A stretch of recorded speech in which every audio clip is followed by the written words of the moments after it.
Tennessee State Representative Afton Bain here, running in the 7th Congressional District, back by popular demand, wrangling time, except I'll spare you the theme song today because I'm very toasty sitting in the Jeep.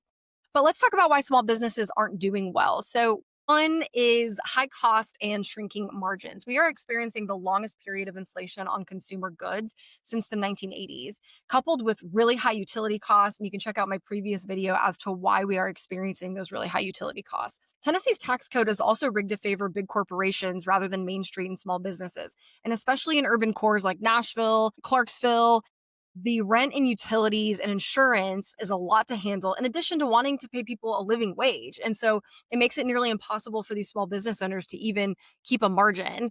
And so, what will I do in Congress? I've been working to rewrite Tennessee's tax code. We don't have any power in the super minority, but you can organize to rewrite the tax code to reward small businesses instead of Wall Street. And that's what I've been doing in the legislature, and that's what I intend to do in Congress.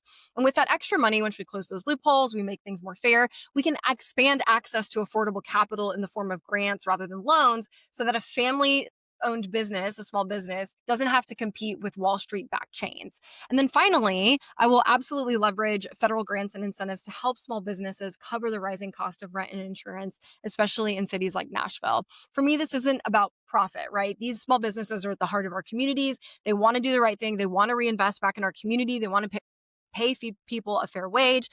And that's why I'm running, to give them a fair chance, a fighting chance, and to give them the resources they deserve.